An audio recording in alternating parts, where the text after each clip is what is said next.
Hello అండి, అందరికీ hi అండి. సో ఈరోజు మనము ఎగ్ రైస్ని చేసుకోబోతున్నాము వితౌట్ ఆయిల్ గీతో. సో ముందుగా ఇక్కడ ఒక పాన్ పెట్టాం కదా, ఇది యాంబే క్వీన్ది. దీంట్లో ఆయిల్ లేకుండా మనం చేసుకోవచ్చు. సో ఇక్కడ ఇంగ్రీడియంట్స్ వచ్చేసి ఆనియన్స్, పచ్చిమిర్చి, కరివేపాకు, అల్లం పేస్టు. సో ఇవన్నీ ఒకేసారి వేసుకోవచ్చు. దీంతోపాటు కొద్దిగా మనకు చెక్క, లవంగా కూడా వేసుకుంటే మంచి ఫ్లేవర్ ఉంటుంది. సో వీటన్నిటిని ఈ విధంగా ఒకసారి మొత్తం మిక్స్ చేసేసుకొని కలుపుకొని సో లిడ్ పెట్టేసుకోవాలి. సో లిడ్ పెట్టుకున్నాక మనకి హీట్ అవుతుంది. ముందుగా ఈ విధంగా హీట్ చేసేసుకోవాలి. సో ఈ ఇంగ్రీడియంట్స్ వేయడానికి ముందు ఏంటంటే ప్యాన్ కొంచెం హీట్ చేసుకుంటే కనుక సో మనకి ఈజీగా అన్నీ కూడా త్వరగా హీట్ అయిపోతాయి. సో ఇది సీక్రెట్ అనమాట. ప్యాన్ హీట్ అయిన తర్వాతనే వేయాలి. వేరే పాన్లలో అయితే కనుక మాడంటుతుంది, మనం ఆయిల్ లేకుండా చేస్తే. ఇక్కడైతే మాడంటుంది. సో దాని తర్వాత టమాటో ప్యూరీ వేసుకుంటాం. ఈ టమాటో ప్యూరీ వచ్చేసి ఒక 2 టమాటాలు, అలాగే పచ్చిమిర్చి 2 కలుపుకొని మిక్స్ చేసుకొని ఇలాగ పేస్ట్ చేసుకొని కలిపేసుకుంటాము. సో ఇది కొద్దిసేపు పెట్టుకోవాలి. ఇది కుక్ అయిన తర్వాత 1 మినిట్ తర్వాత సాల్ట్ 1 స్పూను, అలాగే పసుపు 1 స్పూన్ వేసేసి బాగా మిక్స్ చేసేసేయాలి. మిక్స్ చేసేసుకొని లిడ్ పెట్టేసుకుంటాము. సో ఇది కూడా కుక్ అయిపోయిన తర్వాత ఎగ్స్ తీసుకుంటామండి. ఒక 3 మెంబర్స్కి నేను ఒక 5 ఎగ్స్ తీసుకుంటున్నాను. సో ఎగ్స్ తీసుకొని మనం అన్నిటిని కూడా బ్రేక్ చేస్తాము. బ్రేక్ చేసేసి మొత్తం కలుపుకోవాల్సి వస్తుంది. సో ఫస్ట్ ఎగ్ తీసుకున్నాను. సో ఎగ్ తీసుకొని ఈ విధంగా బ్రేక్ చేయాలండి. సో బ్రేక్ చేసిన తర్వాత నీట్గా ఒక్కొక్కటి 1 by 1 5 ఎగ్స్ తీసుకుంటాము. 3 మెంబర్స్కి చాలా బాగా సరిపోతుంది. సో ఈ విధంగా 1 by 1 అన్నీ తీసుకొని నీట్గా బ్రేక్ చేసేసుకొని కలుపుకోవాలి. సో ఫైనలీ మొత్తం ఎగ్స్ అన్నీ వేసేసాం. సో చాలా కలర్ఫుల్గా ఉంది కదా. సో పసుపు, సాల్ట్ అన్నీ ముందుగా వేసాం కాబట్టి మళ్ళీ ఇక్కడ వేయనక్కర్లేదు.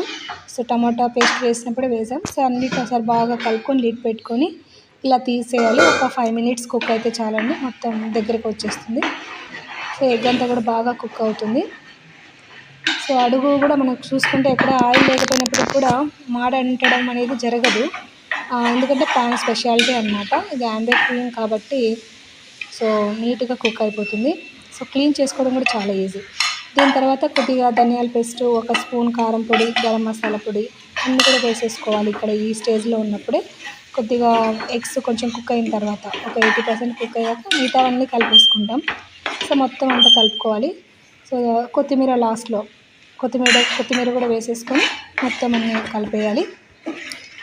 సో నీట్గా అన్నీ కలిపిన తర్వాత కొద్దిసేపు మనము ఈ విధంగా అంత అడుగు నుంచి కూడా మొత్తం పైన కింద అంతా కలిపేసుకుంటే అన్నీ కూడా ఈవెన్గా మనకు కలిసిపోతాయి.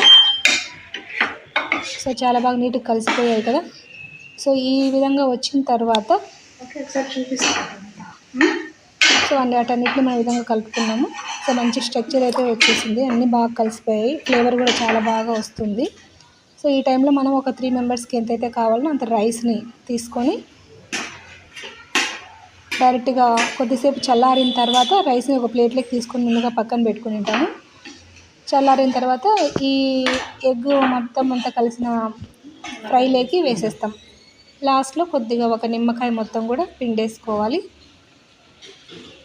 నిమ్మకాయ పిండుకుంటే ఆ ఫ్లేవర్ అనేది మనకు ఎగ్ స్మెల్ కానీ ఏది కూడా రాదు లెమన్ వల్ల. సో 1 నిమ్మకాయ, ఇంకా టేస్టీగా ఉండాలనుకుంటే 1.5 లెమన్ కూడా మనం యూస్ చేసుకోవచ్చు మన ఇష్టాన్ని బట్టి. సో మొత్తం కలిపేసుకోవచ్చు ఈ విధంగా. సో చాలా బాగా నీట్గా కుక్ అయిపోయింది. ఎగ్ ఫ్రై మంచి ఫ్లేవర్ వస్తూ ఉంది ఆనియన్ వేసి మనకి లెమన్ వేసిన తర్వాత. సో లాస్ట్లో ఫైనల్గా అంతా కలిపేసాము. సో వేడిగా ఎగ్ రైస్ చేసుకోవచ్చు. ఎగ్ రైస్ వితౌట్ ఆయిల్ అలాగే గీతో మనకు రెడీ అయిపోయింది. సో ఫైనలీ కొత్తిమీర అయితే మనం గార్నిష్ చేసేసుకొని వేడిగా వడ్డించేసుకోవడమే. సో దిస్ ఈజ్ అండి ఎగ్ రైస్.